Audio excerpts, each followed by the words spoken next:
do it. You should have all gotten notice that it's being recorded. I'll be watching the chat, and if other folks come in, we may have some other folks join us in Zoom, and I'm sure we'll have people come in and out on YouTube. So welcome. Let's get this moving. My name is Clayton Cheever. I'm the Assistant Director at the Thomas Crane Public Library, and I'm really glad you all came out to join us. I am going to mute everybody's mics right now. Let me do that. Yep, you're all set. The spotlight will be on Colin or I for this entire program, mostly on Colin, but it's on me just here at the beginning. So if you are sharing your video, it's not going to be broadcast to YouTube or part of the recording, but you should know that that's happening. Really glad that you came out. As I was saying to the people who were paying attention before, I'm the Assistant Director here at the Thomas Crane Public Library. Here at the library, obviously, is a concept in some ways. We've had our buildings closed since March, and this is not the library. This is my kitchen that I'm in right now, as Colin's in his kitchen, and you're all in your homes. But we are really excited to be bringing programs to you. We have a lot going on. You can check out our calendar online, which we are continually updating. You can also find us on YouTube. If the folks who are watching us here in Zoom, if you want to look for previous programs, I encourage you to check out our playlists and the videos that we have available on our YouTube channel.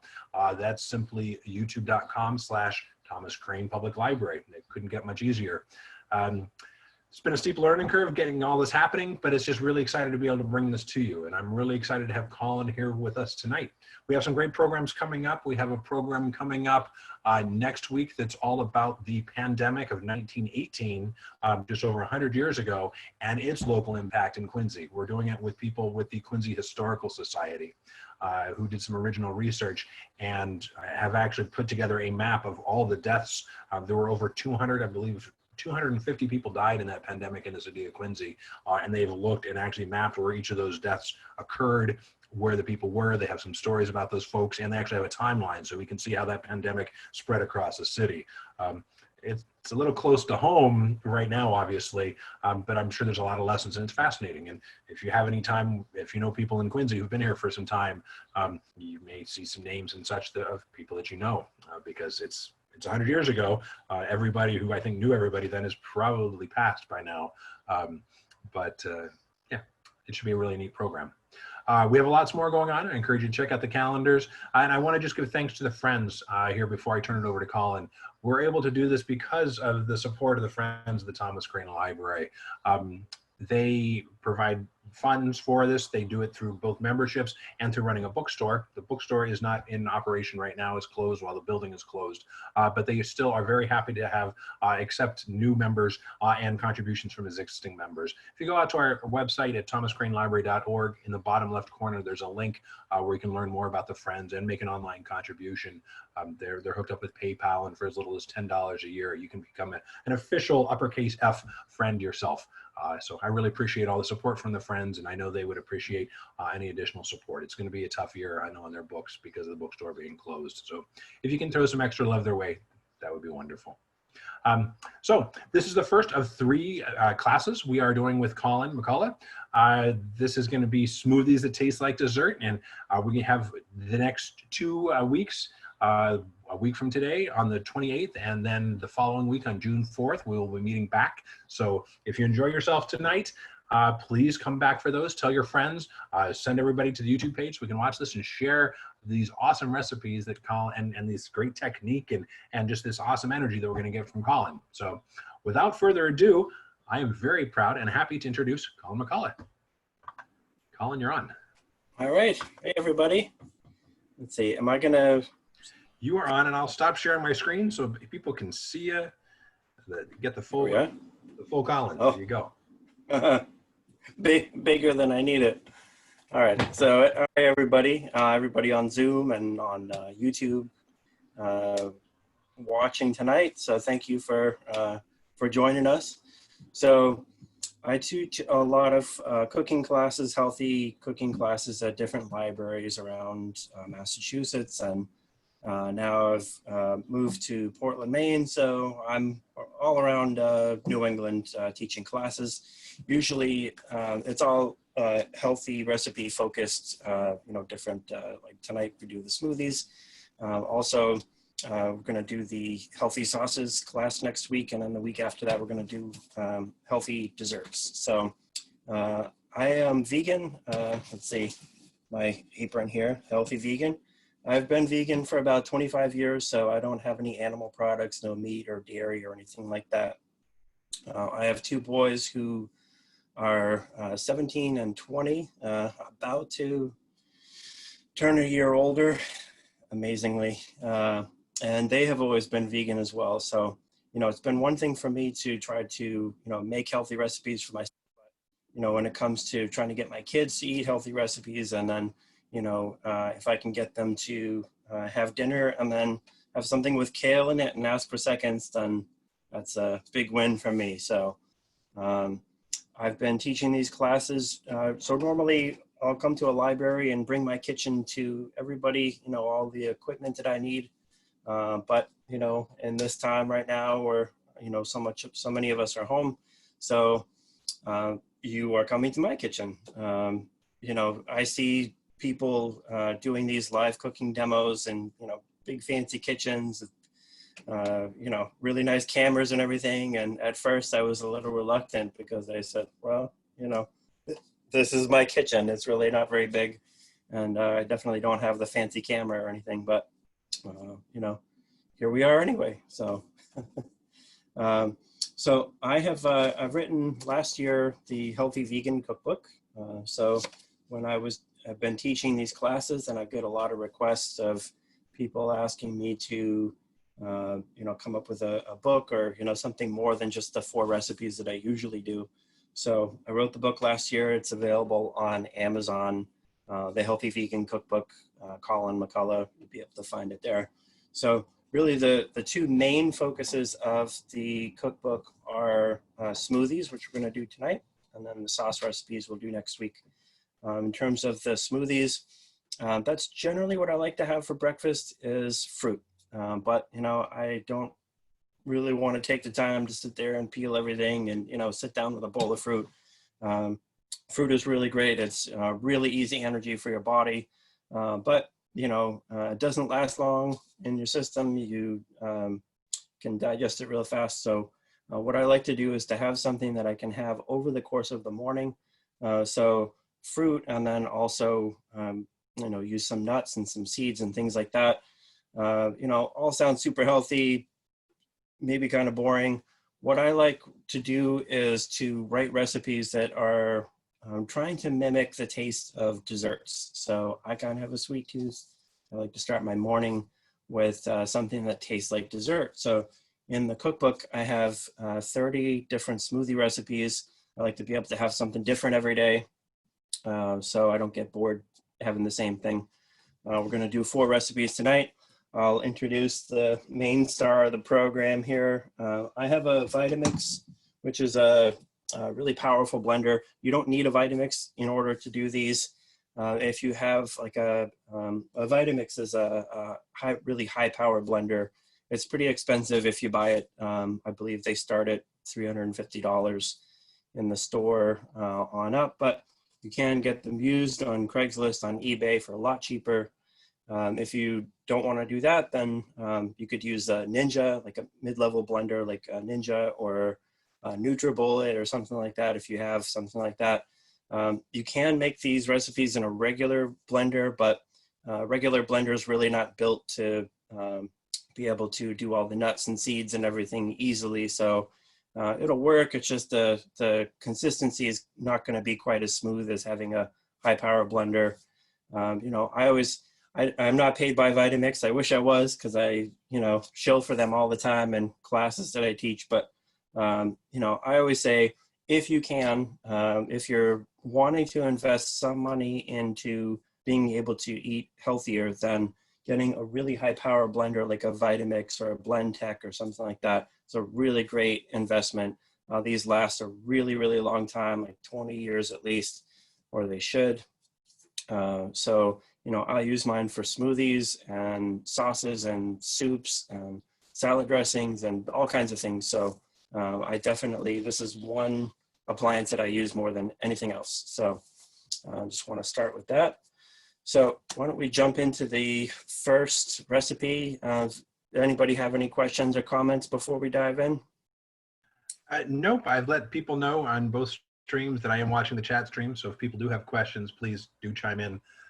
But we don't have any questions yet, Colin. Thanks for asking. Okay, and Clayton, is there some way if I send you the recipes afterwards that you'd be able to post the recipes for these 4? Absolutely, yeah. As soon as you send them to me, I can do a blog post, which will be on our website, and we can put it on social media so we can share the recipes with everybody.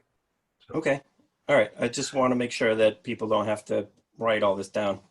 No, absolutely, yeah. No, that's a good point. We will definitely share the recipes with everybody. We do have somebody who just chimed in, said they've had a Vitamix for 23 years and are a proud Vitamix user. That's awesome. I also I guess I can personally share, I just used a Vitamix tonight for making a sauce for the dinner I made. So I can chime in. None of us are getting paid by Vitamix, but they are quite a tool to have. I had a gift, I think, as an Amazon gift card from somebody that I turned into a Vitamix once upon a time. So. Excellent. Yeah. Well, if Vitamix is listening, then, pay me off, please. I'm happy to get paid. So we're going to start with the first recipe, sweet potato pie smoothie.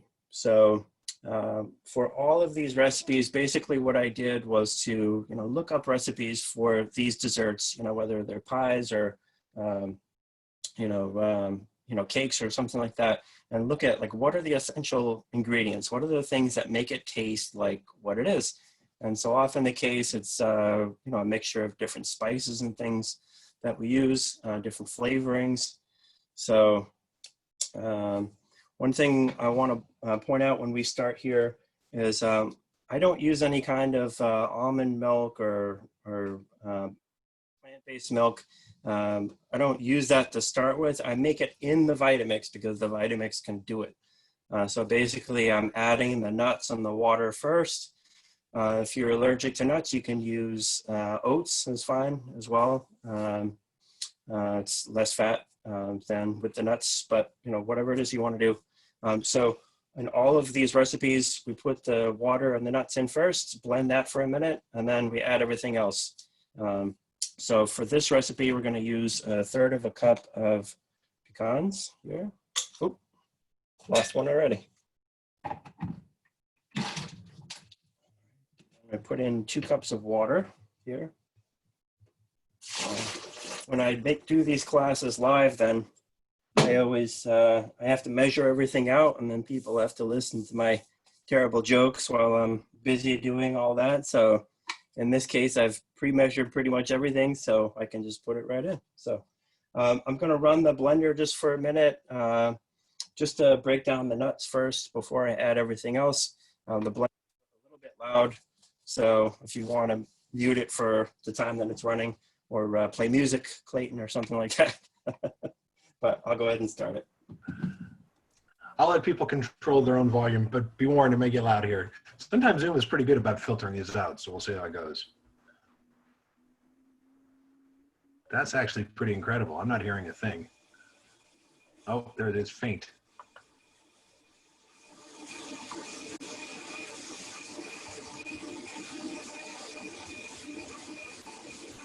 There we go. So with the Vitamix, it's powerful enough that it can really blend it all together. Like I said, I prefer to make it, as it is instead of making it ahead of time. I used to make almond milk ahead of time and, keep it in a jar in the refrigerator. Anything that's made fresh like that, it's only going to last about, 4 days or so before it starts to go bad. So, it's really inconvenient that way. Plus I have to, make the stuff ahead of time, which I'm really lazy. I don't want to have to make the stuff ahead of time all the time. That's too much prep work. If you make healthy eating inconvenient, then it's going to be really hard to stick with that. So the other thing is when you blend it in with the water and you don't take the pulp out, like when they make almond milk, they blend up the water and the almonds and then they strain out the pulp from that. But the pulp is where all of the nutrition is. So you'd be losing that if you strain it out. And the other thing is the pulp really helps to keep you full all morning. So, like I said, the fruit It takes your body about a half an hour to be able to digest that. So that's pretty quick, but the pulp with the nuts or with the oats, you know, that really helps to keep you full all morning. So I really like to leave that in there. Colin, somebody had a question. Just I'm going to interrupt you real quick. Somebody had a question about just timing, and as they're preparing and thinking about making these smoothies, is this something that you always do fresh in the morning and you want to consume them within a certain amount of time, or do you ever make them in the night before so that you don't have to even think about it and they're just ready to pull out of the fridge? You can definitely make it the night before. It's fine. You know, one thing that I do sometimes is I will just make a double batch. You know, if I have everything out already, then I'll just make a double batch of it, and then you know, I'll you know, drink half of it for breakfast, and then the other half I'll just put it in the freezer. So you can freeze it or you can put it in the fridge. And you know, like I said, like 4-day fresh rule, it's going to last about 4 days in the fridge, but it lasts a long time in the freezer. So usually I'll make this. This makes about a quart, so I'll put it in the mason jar and then just drink it slowly over the course of the morning. I definitely don't guzzle it. I don't, you know, drink all of it at once.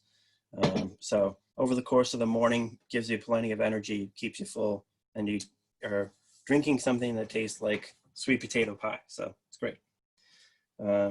So this is about a cup of cooked sweet potato. So usually when I make sweet potato, I'll usually, you know, boil several of them, cut them up into cubes like this, boil it, and then I'll put it in the freezer and then just pull it out as I'm using it. So, you know, I like to use the freezer to make things more convenient. You know, I'm definitely not going to get up in the morning and sit there and, you know, cut up a sweet potato and, you know, put it in the smoothie. So just put it in the freezer, and then you can pull it out for, you know, anything else you're using, whether it's smoothies or, you know, some kind of a bowl meal for dinner. You can put sweet potatoes. Sweet potatoes are like, you know, one of the most nutritious veggies that you can get. So it's great health benefits to that. So put in the sweet potato there. Also, benefit of being home is I don't have to use gloves because it's just for me.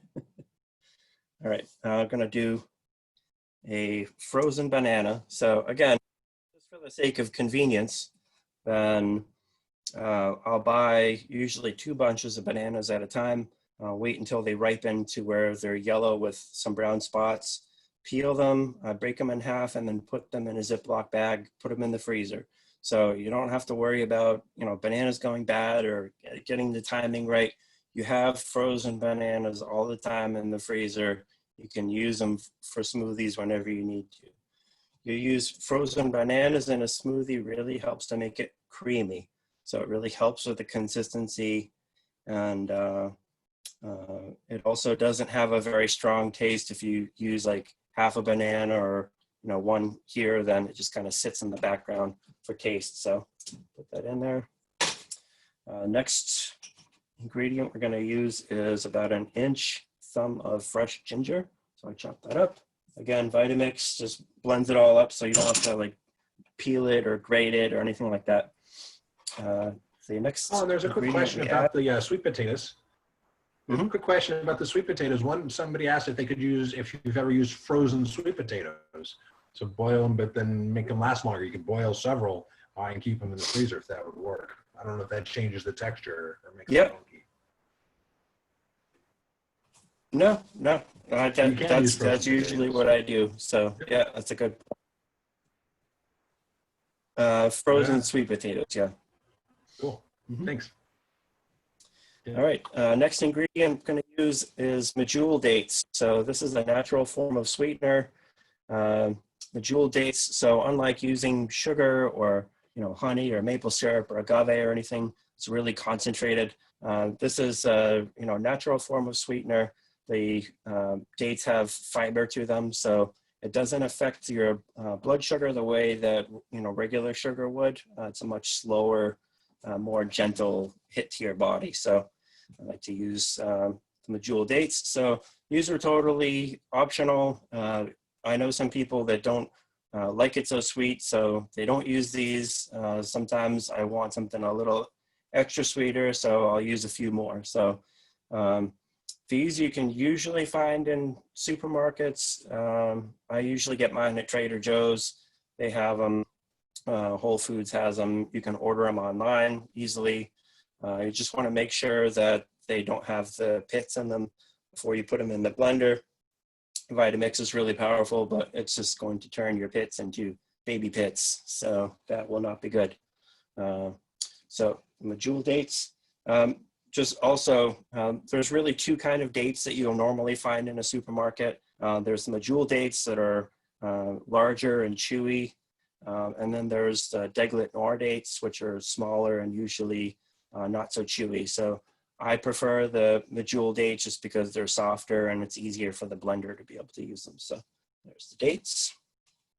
I'm gonna do a tablespoon of flax seeds. So these are unhauled or unground flax seeds, so they're whole.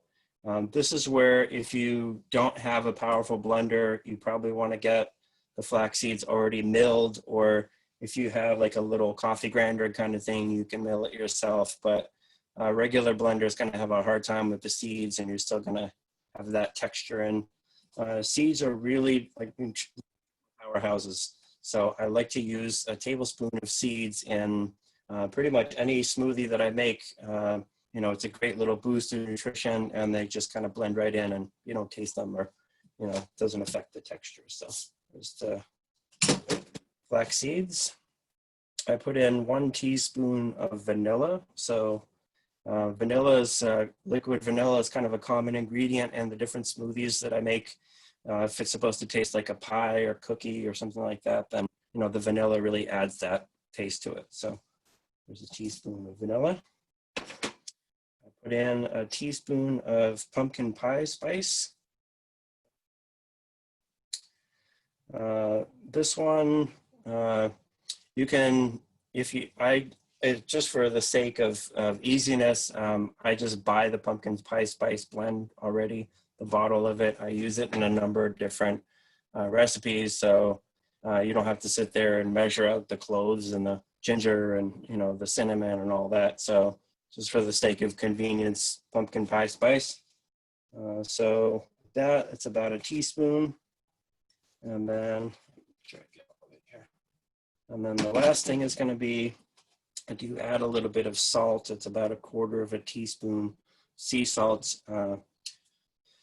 So the salt, like you're not going to taste it. It just kind of boosts and amplifies the existing tastes that are there already. And, you know, in a dessert like that, there's going to be some salt in there. So again, totally optional, but I like that. All right, so I'm going to blend this up for a minute or two.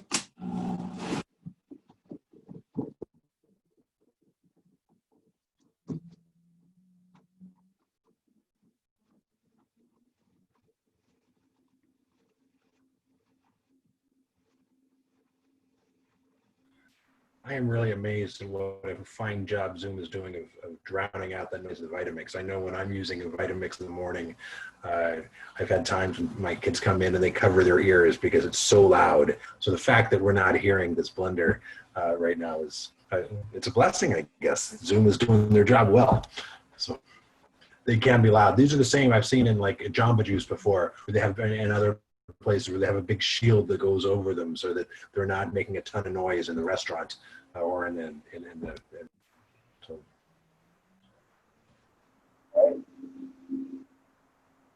Colin, just so that you know, you should probably be aware too, I think we may need to look and see if there's some ways we can improve this for future programs.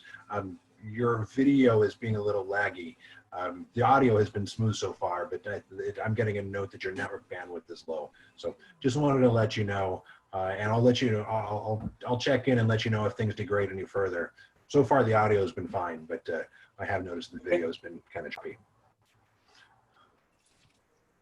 Okay. All right.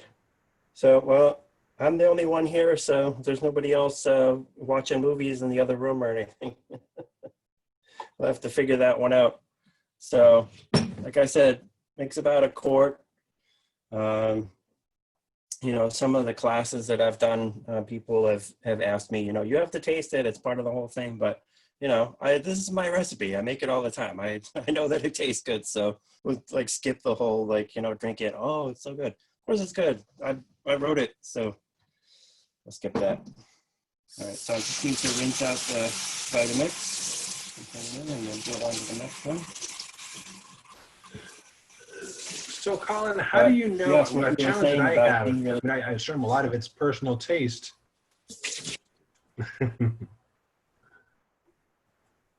Yep. So I'm not sure. I was just wondering, Colin, if you have any advice, like how thick? Like, you can obviously make it as thick as you want it and add more, you know, just add more liquid if you want. But do you have any thoughts about what's an ideal smoothie consistency, or, you know, for folks that don't make a lot and know what they like personally? Yeah, it's really up to how much water you want to use. You know, 2 cups of water plus everything else that I put in. It makes about a quart, and depending on how much other ingredients I'm using, it might make it thinner or thicker. You know, also some of the ingredients that I use, like the frozen banana or frozen mango sometimes. If it's frozen, then, you know, obviously that's going to make it thicker as well. So if you don't want it to be as thick, then you can just not use the frozen. It's so much more convenient to me. And I like to have something cold, you know, to take with me when I leave in the morning. So, you know, again, if you wanted thinner, then you just would add water to it. But, you know, this is about how I like it. All right, so there's a sweet potato pie smoothie. And by the magic of having measured everything out, and I'll bring the next thing over here. Okay. This next recipe is the carrot cake smoothie. This is actually one of the first recipes that I made for breakfast smoothies that taste like dessert. You know, like I said, I've been vegan for a long time, for about 25 years. And, you know, when I used to make smoothies years ago, then, you know, I just put in the almond milk and put in, you know, some fruit in that, and just blend that up and drink it. And, you know, after a while, that kind of got a little boring to me, like that kind of kitchen sink approach of just, you know, throw in random stuff. And I said, well, you know, what if I can make recipes that, you know, really are supposed to be like dessert? And so I made this carrot cake recipe. And so this is one of the first ones that I did. And so, you know, I make this for my kids, and they said, wow, like, this is really good. Like, you know, it tastes like you are having dessert for breakfast, which, you know, for kids is great. For me with a sweet tooth, that's also great. So again, you know, with carrot cake, you know, I just went back to, you know, traditional carrot cake recipes, and, you know, what is it that makes it taste like carrot cake? What is unique about it? And, you know, what I found was it's really the spices. It's the cinnamon, the ginger, the nutmeg, the cloves, all of that. So, you know, how can we recreate carrot cake in a healthy, whole food way, so that you can have it for breakfast and it's really healthy for you, and you don't have to feel guilty or any of that. So why don't we'll start with that. I'm going to use 1/3 cup of raw almonds. So me personally, I like to use almonds in smoothies for the most part. I know in the last one we used pecans.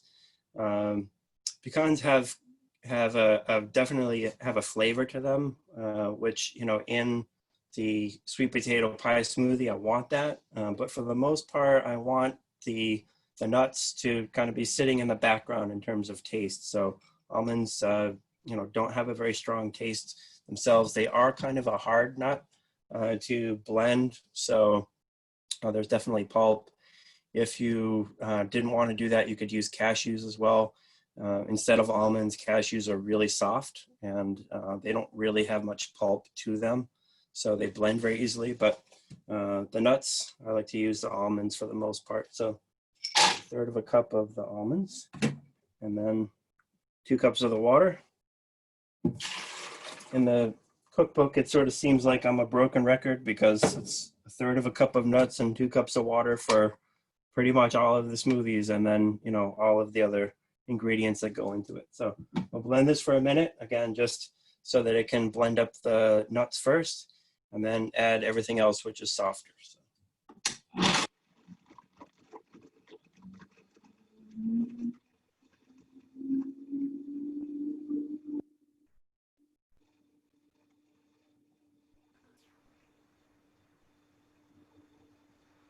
For folks watching on YouTube, people are chiming in about how much they're enjoying this and can't wait to be enjoying these smoothies and making them ourselves. So I just wanted to share that so that you heard that, Colin. And if anybody on YouTube would like to comment in the live chat, you're welcome to, and I'll share that with everybody. So. Yeah, I guess thank you.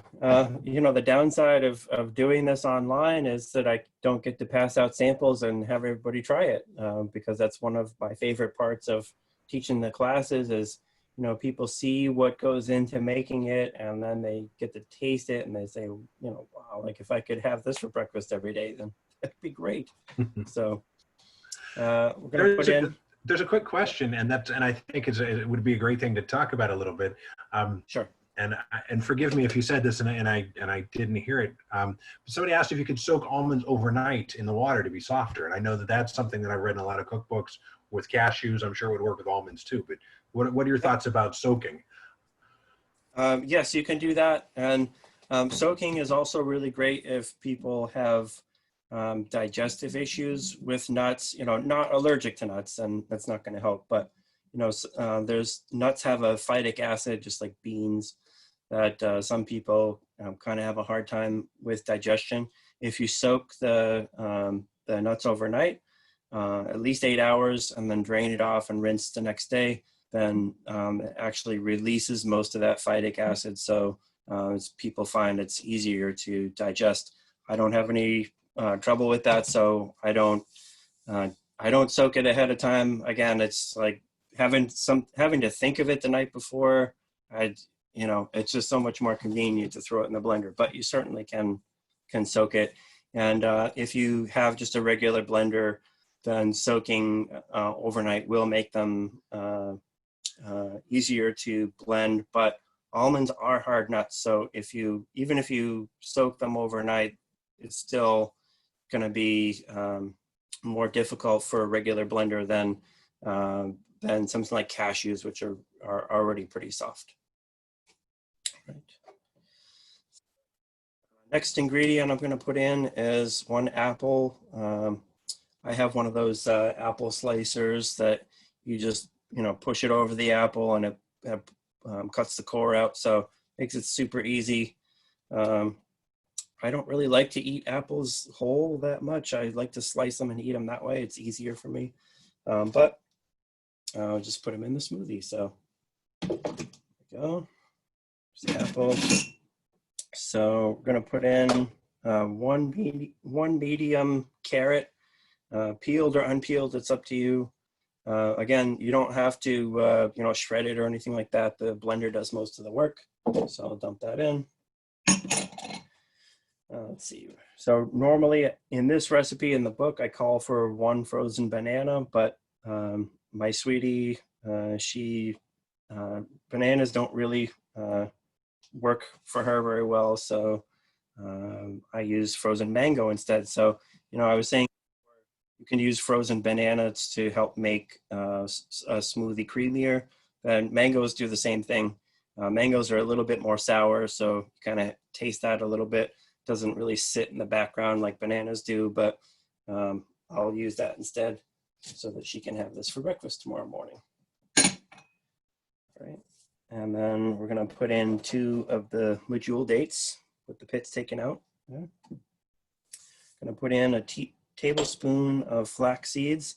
So I'm using flax in here. Like I said, you don't really taste it. Just kind of blends in with everything else. You can use hemp seeds. You can use chia seeds. All of those are, you know, really great nutritional powerhouses. So these ones are kind of interchangeable, but in this recipe, I've got the flax seeds.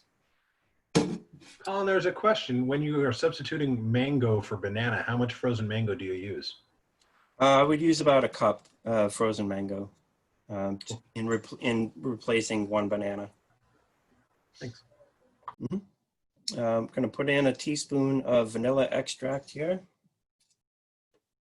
There we go. And then this one has 4 different spices. I actually, there are times that I make this smoothie so much that I just like kind of set those spices aside from all of the rest so that they're really easy to be able to access. Something like this, if you made this smoothie a lot, you could just, have a little mason jar and then make, a bunch of the, a whole bunch of the spice blend. So all you'd have to do is, put a teaspoon in and put it in your smoothie, make it ahead of time. So this is a combination of a half a teaspoon of cinnamon, a quarter teaspoon of powdered ginger, 1/8 of a teaspoon of ground nutmeg. Nutmeg is pretty strong, so I only use about 1/8 of a teaspoon. And also same goes for ground cloves. I use about 1/8 of a teaspoon because cloves are kind of a strong, little bit goes a long way. So there's the spices. And I'll blend this for a minute. And Colin, I don't know if you can hear me as you're blending it because you get a lot of noise even though we can hear it. But there is a question if you've ever used just the store pumpkin pie spice instead of your own spice mixture. Because I can imagine you have. Okay.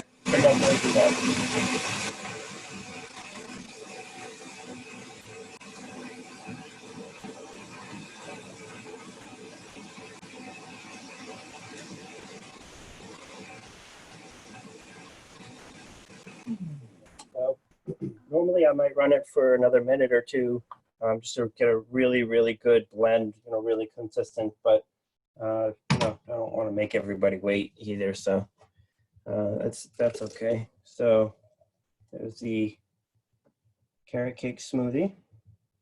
There's that. And I'll rinse this out and move on to the next assembly line style here.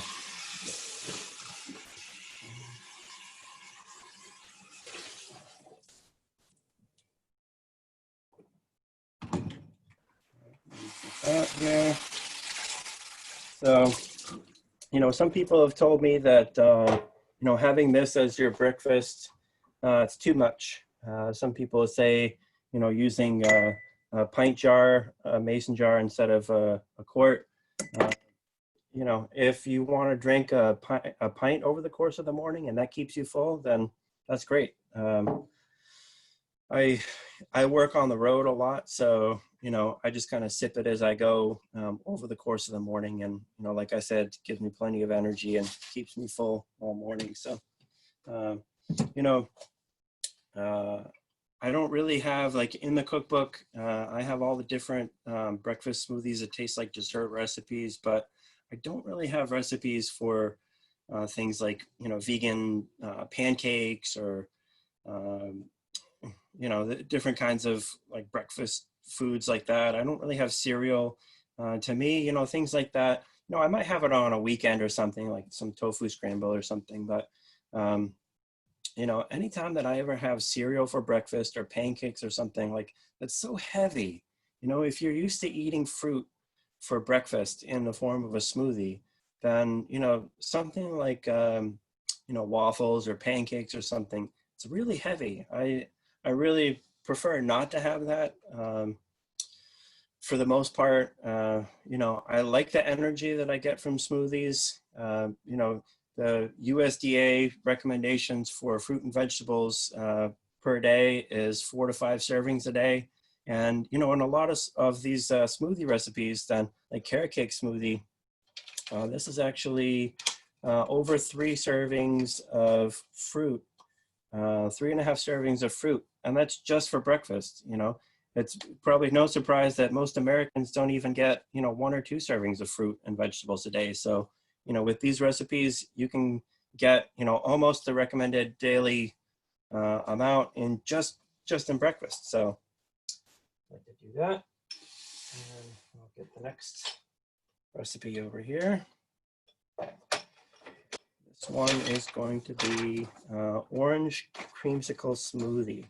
So this is one of my favorite ones to do live in a class in hand that out so that people can try it because it's so good. It's really great. Let's see, this one be a shock to everyone, I'm sure. 1/3 of a cup of raw almonds.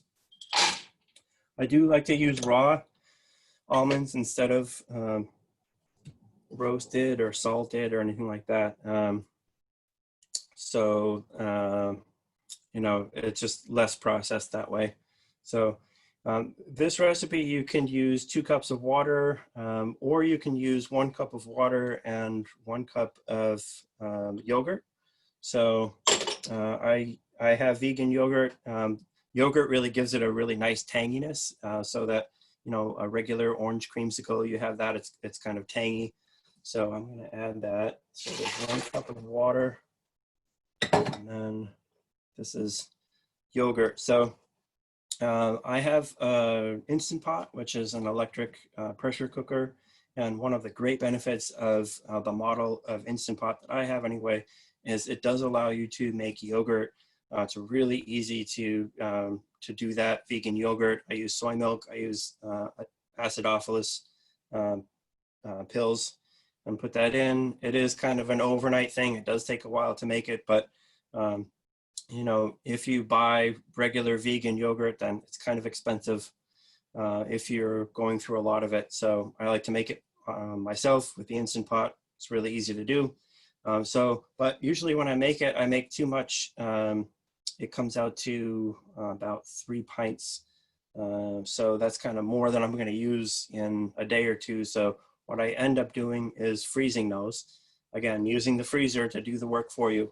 I pour the yogurt into silicone ice cube trays, and I just freeze those. And then again, once it's frozen, just put it in a Ziploc bag, and then you can just use these. So this is yogurt in the form of cubes, but this is about 1 cup of the yogurt. And, or if you just want to use, you know, regular vegan yogurt, then 1 cup of that, that's fine.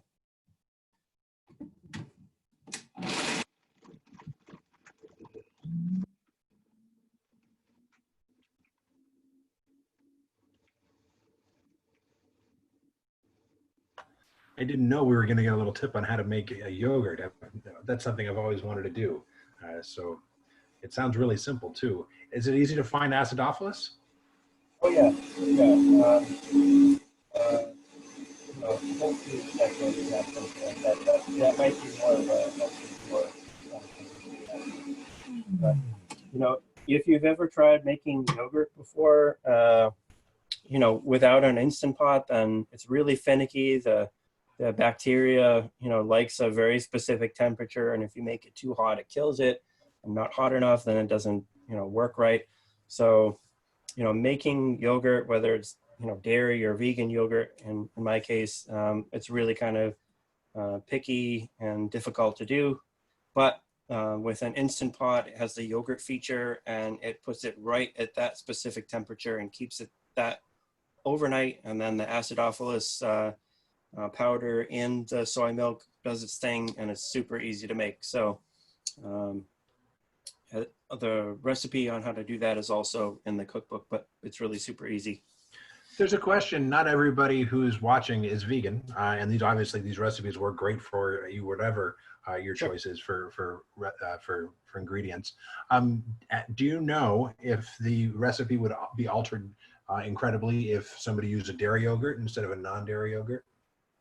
I don't know if you know, because the taste probably wouldn't be that much different. I mean, the vegan yogurt is just kind of giving it a tang, just like a dairy yogurt would. So I wouldn't imagine that it would really be that much different. As far as making it though, in the Instant Pot, then I don't know how you with dairy, so I can't speak to that. I haven't done it before. Sure. All right. So I'm going to put in 1 large orange. So I juiced this. It has all the pulp in it and everything, so it's nice and thick. Put that in. So again, normally I would use 1 frozen banana, but I'm going to put in some frozen mango chunks. Fresh mango, of course, would taste even better, but you know, mango, it's really messy, and you know, it tastes great, but it's really not super convenient for me to cut up a mango in the morning and like get the peel off and everything. So frozen mango is so much more convenient for me. So there's the mango. I'm gonna put in half of a carrot, just roughly chopped. Gonna put in 3 Medjool dates, make this really extra sweet. Especially if you put in the yogurt, then that's gonna make it a little sour. So a little extra sweetness helps to kind of cut the edge of the sourness a little bit. I'm gonna put in a tablespoon of hemp seeds here. So again, Trader Joe's has these. A lot of supermarkets now are having these. Hemp seeds are, there's a lot of nutritional benefits to it. Doesn't really have a strong taste if you only put in a tablespoon at a time. So put the hemp seeds in, but you could use, like I said, the chia seeds or the flax seeds as well. It's fine. So, do you have any preference when you're picking out frozen fruit? Do you have any recommendations for brands that are especially flavorful? Well, frozen fruit is usually just across brands. Sometimes I use store brands. Sometimes I'll get the Cascade Farms, which is the organic one. So I don't worry so much about the flavor. It seems pretty much the same across the board to me anyway. The thing is, I really do try to get organic fruit as much as possible. So, you know, I'm not super strict about organic. I know some people like will not eat anything that's not organic. I'm not that strict. You know, I don't go to one supermarket all the time. I don't go to Whole Foods all the time. It's just, I'm on the road. It's whatever supermarket is closest to me when I'm on my way home. So sometimes they have organic, sometimes they don't.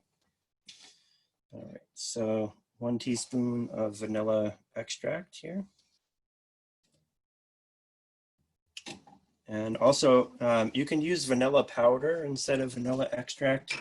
You know, a lot of times the extract has bourbon or, you know, some kind of alcohol that distills the vanilla seeds. If you really don't want to do that, then you can use vanilla powder instead, which is just the ground vanilla beans. It is pretty expensive. Just a little bottle, you know, definitely costs a lot of money. That you can order that online. And also, if you're using the powder, then you don't have to use as much of it as if you're using the liquid. So that does last longer. All right. So I'm going to put in let's see, 1/8 of a teaspoon of turmeric. So if any of you follow health doctors, you know, turmeric is one thing that all the doctors say, use it as much as you can because of the health benefits. So this also gives it a little bit more of a yellow color. Last ingredient I'm going to put in, this one is going to be, I like to use some orange zest. So 1/4 of a teaspoon of orange zest, or if you have some orange extract, the liquid, you can put in a couple of drops of that just to really kind of punch up the orange flavor of that. So put that in there and blend this up.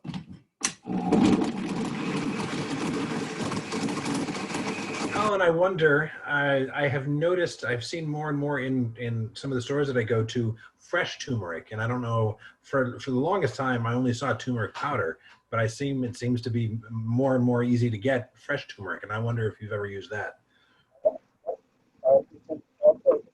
I think when you have the blender going, it's really hard to hear you. So perhaps we should wait until the Vitamix is done. But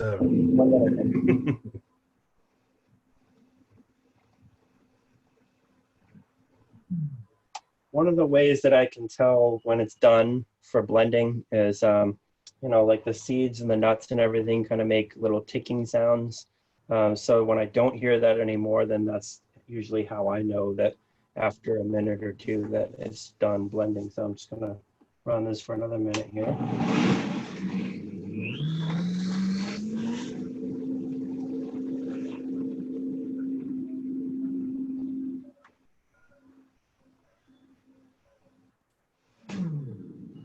I wonder if, Colin, you could say, when you, like when I use a Vitamix, they have different settings. This is specific to Vitamix use, but do you just go straight to your high setting? Do you start in low and ramp up?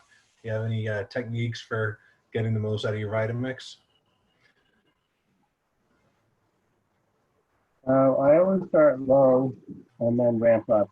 Vitamix also has the super high feature on it that goes extra high. I usually don't use that in blending most things. It usually doesn't need it, but just start low and then go up to high and run it for a few minutes. If you start it on high, then it has a tendency to like kind of, you know, go up in the pitcher and the container. And certainly if you don't have the cover on really tight, then it's just going to go all over the ceiling. I've only been here for a couple of months in this apartment, and so far, fortunately, my ceiling above where I use the Vitamix is untouched, but I'm sure that's not going to last for much longer. So your question about the turmeric root, yeah, you can use the turmeric root. Something like this, like I said, you know, kind of a little bit goes a long way. So turmeric definitely has a taste, like an earthy kind of taste to it. So if you use more than a small quantity, then you are likely to be able to taste that in the smoothie. With the turmeric powder, you kind of, I think you have a little bit more control over that. So I prefer to use just a little bit of the powder, but you can use the turmeric root. The other thing with turmeric is, you know, just like ginger or something like that, it does freeze really well. So if you wanted to, you know, buy the little pieces of turmeric and then just put them in the freezer and take it out and use it whenever you want, then that's another way to do it too. So that is the orange creamsicle smoothie. And I'm so sorry that everybody can't actually try this right now, because like I said, this is one of those recipes that, you know, people see it, and then once you actually get to try it in the classes, then this is always a class favorite. So there's that.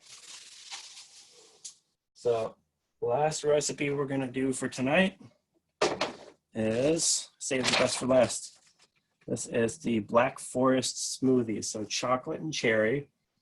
This recipe, I actually submitted it to a contest for Veg News magazine, which if you're not vegetarian or vegan, may not have heard of that, but in the vegan world, it's a really big deal. It's a big magazine. And so I submitted this to a contest last year for best vegan smoothie in the world. And I'm really happy to say that it came in the top 10 out of hundreds of submissions. Unfortunately, I didn't win, but I was really happy to be able to get in the top 10. That was really great. So Black Forest smoothie. Let's see, we're gonna do third of, so this time I'm gonna switch it up. In this recipe, instead of just using regular almonds, a third of a cup, and I'm gonna use about a quarter of a cup, maybe a little bit less of almonds. And also mixed in here, there's also some rolled oats as well. So a mixture of oats and nuts. The nuts definitely have more fat and calories in them than the oats do. So, you know, if you are trying to keep the calories a little bit less, then you can use oats as well. So put that in. And then I'm going to put in 2 cups of water for that. And blend those up for a minute.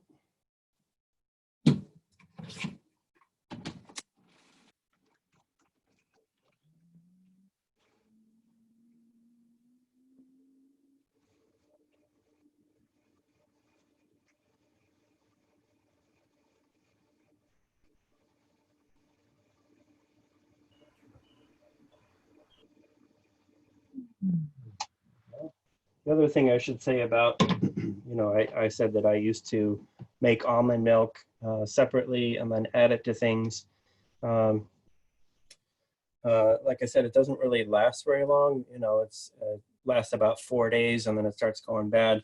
And you know, the other thing was, if you strain out the pulp, then you end up with all of this almond pulp. And you know, when I first started and I was making the almond milk a lot, then you know, I was just constantly throwing out this almond pulp, and, you know, kind of hate to throw things out and not be able to use it, you know, in some way. So I did find some recipes for like crackers, you can use it, and some cookies and things like that. But, you know, I just don't make a lot of crackers like that. So, you know, it was partly from sheer laziness that I didn't want to have to make almond milk all the time, you know, have to do all that extra work. But also I, you know, didn't want to have to throw it out. And like I said, that's where all the nutrition is. So I want to be able to eat that and not have to throw it out.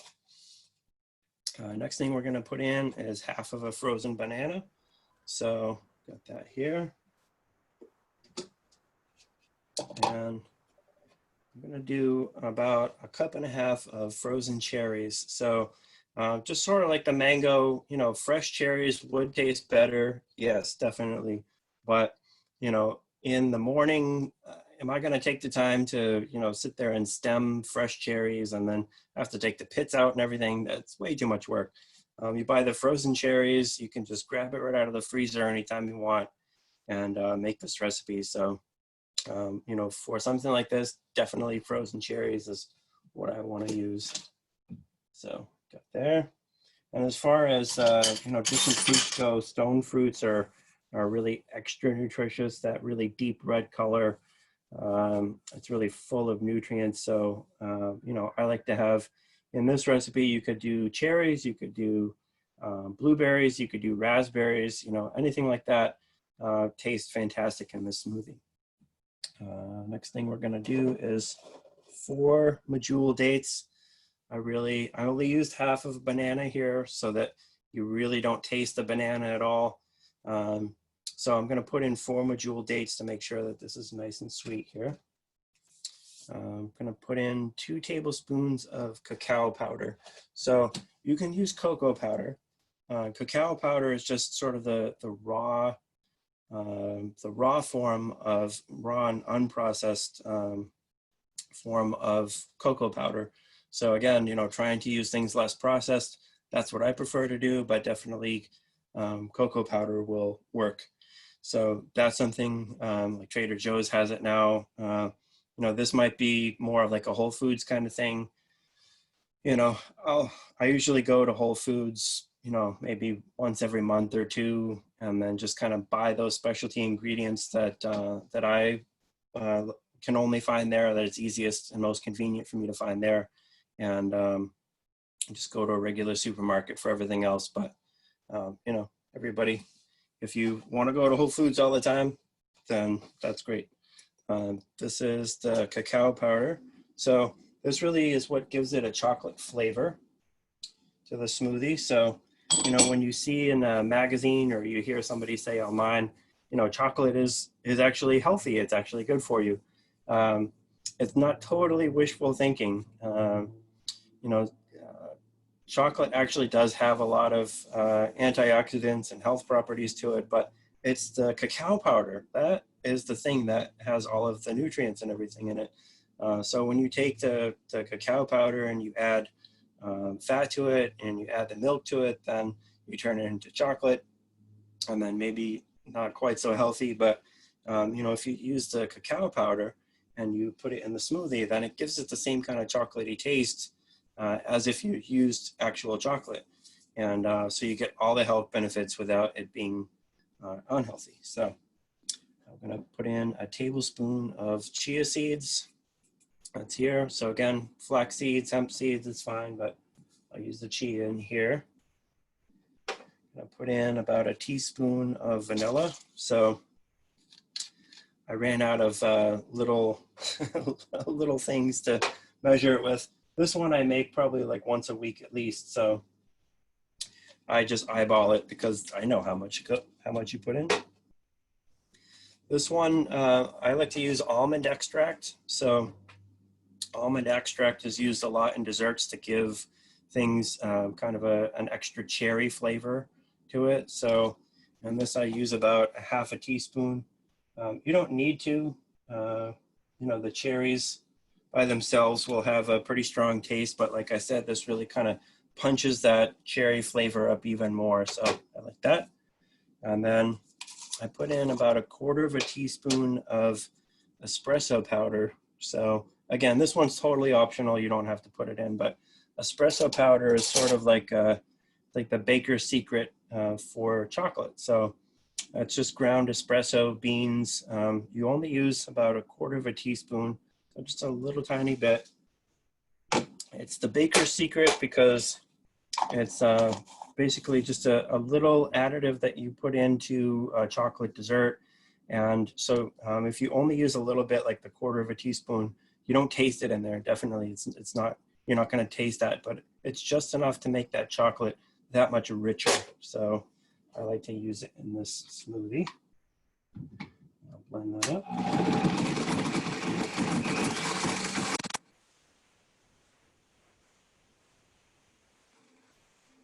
Well, this is certainly a tease. These are smoothies that taste that obviously must taste like dessert. And I'm sitting here at the end of the day thinking I could really use some dessert. That looks really good. I wonder if you've ever have you ever made your own espresso powder, or just can you grind beans that fine, or is it not possible to get find enough grind? I wonder. If you have a coffee grinder, then if you use that for the espresso beans, then that would work. You just want to run it for a pretty good amount of time so that it just makes it really fine.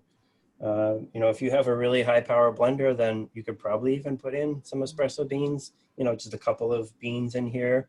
If you had those, and that would work as well, that would blend it up. But the espresso powder is, I just keep it in the fridge and lasts a long time and just use a little bit at a time. I have a friend who has started roasting his own beans, and so I'm wondering. I've been playing lately. He gave me a sample of 4 different. He's doing all single origin stuff, and playing with different roasts, and it's really fun.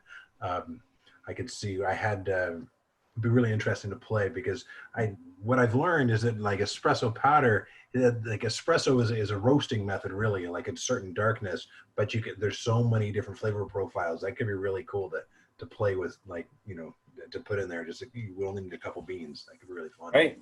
Yeah.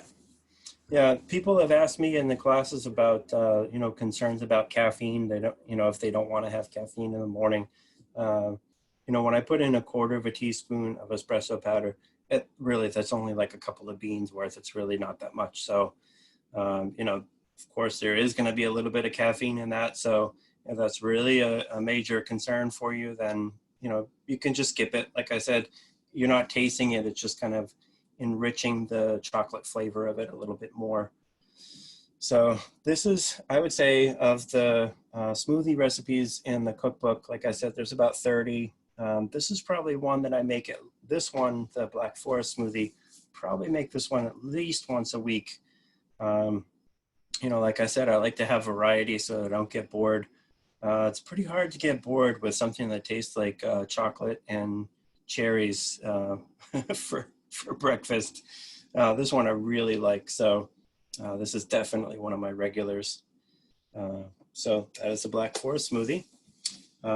So again, healthy vegan cookbook. You can get that on Amazon. These 4 recipes are in the cookbook, as well as a whole bunch of other smoothie recipes. And let's see, you can also go to my website, which is colincooksvegan.com. So Colin is spelled Colin. Colincooksvegan.com. There's a Google Calendar there that shows where all of the different classes are that I'm teaching. Most of the classes that I teach are for libraries. So right now, we have the class next week, which is going to be the healthy sauces class. That one especially has been really popular during this time where everybody's at home, because these sauces are really meant to be sort of utility sauces that you can put over a number of different things. It doesn't have to be specific things that you're pouring the sauce over. So, if you are stuck at home and you're, digging into your pantry and you find like some weird can of beans that you don't know what to do with that, or you find, some kind of a grain that you bought a long time ago that, like farro or something, and people say, what the heck is that? Or like quinoa, what do I do with that? So a really good sauce is going to be able to go over those things so that, you know, if it's a really good sauce, that's the thing that you're going to taste. And so, you know, as we're kind of digging through our pantries and, you know, finding all this stuff from like 2 years ago, as long as it's safe to eat still, and if you don't know what to do with it, a great sauce recipe is good for that. So we're going to do 4 different sauce recipes for that. And then the week after that, we're going to be doing healthy desserts.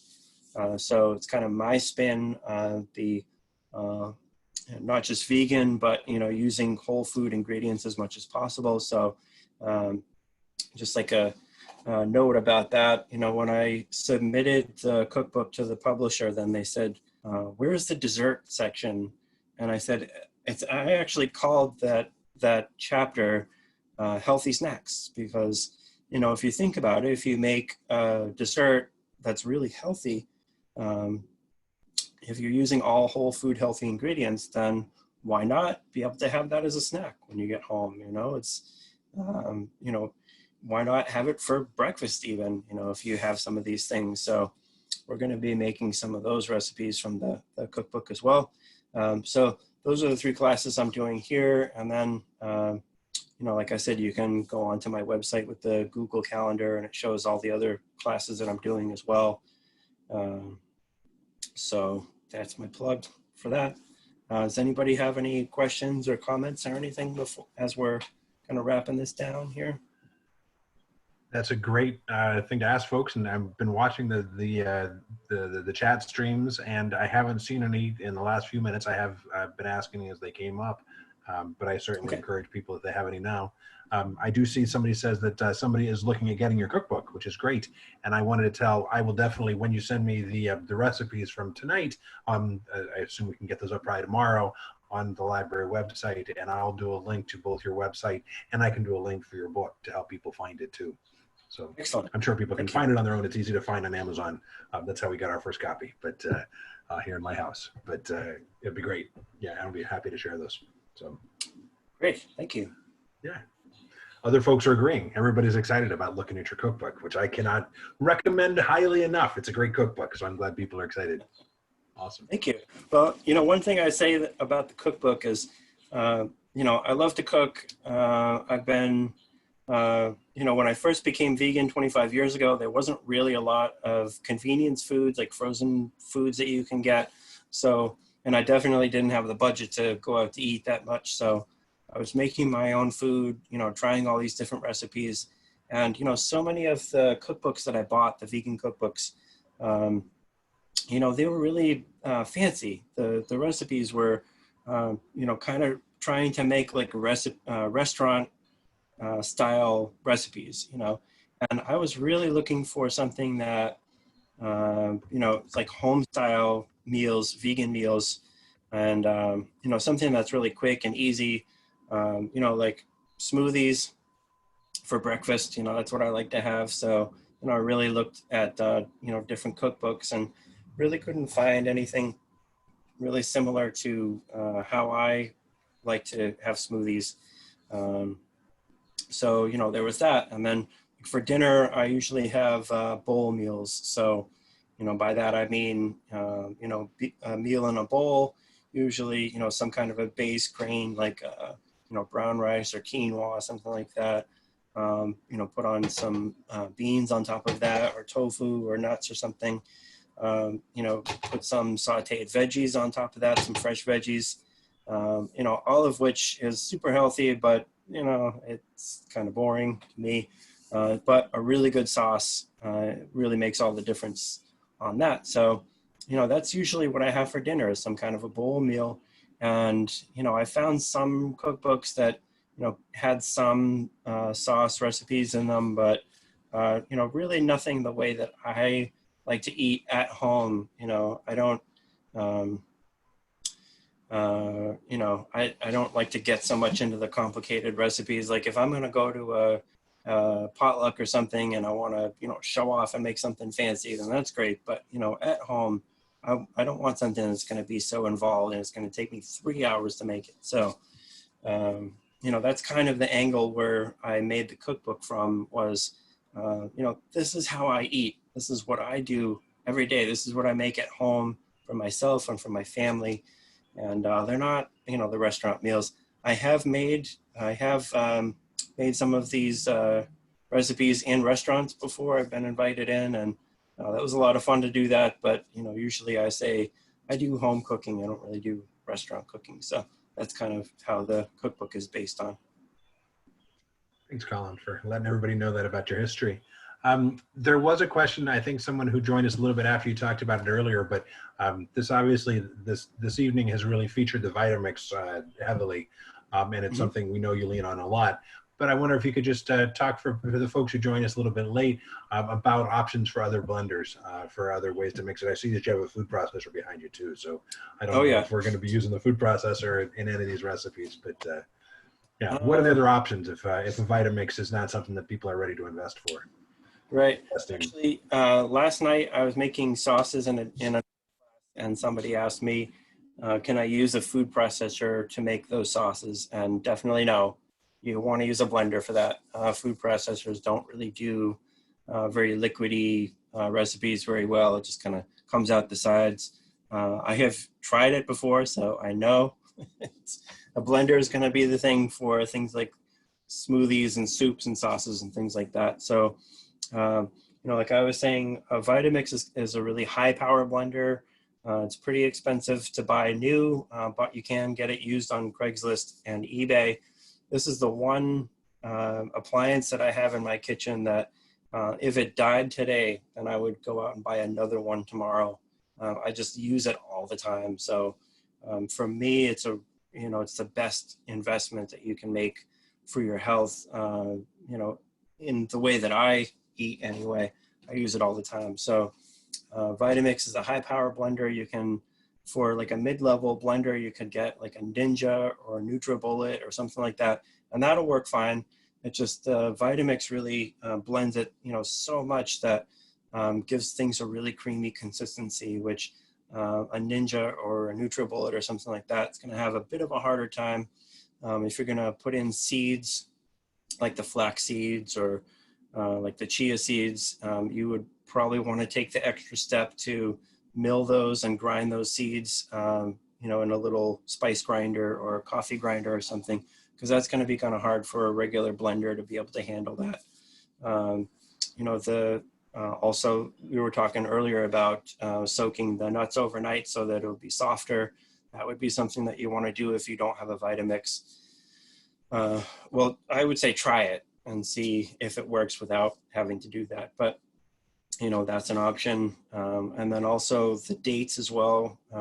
That might be something, if you don't have a really good blender, you're probably going to want to soak those dates in some hot water for about 10 or 15 minutes. That really kind of loosens it up and makes it softer. So again, the blender is going to have an easier time with that, with the dates. But if you have the Vitamix, then you don't have to worry about any of that stuff, and makes it super easy and convenient. Awesome. Thanks, Colin. Yeah. Well, I'm not seeing any other questions tonight, so I think we may be at the end of a program, but I want to thank everybody for coming. I want to thank you for your time. Thank you. I have been totally, I was full. I had a nice dinner before this, but I could definitely find room for one of the smoothies, so I'm envious of you. You have now 4 quarts of smoothie to enjoy, so you should be set for a little bit there.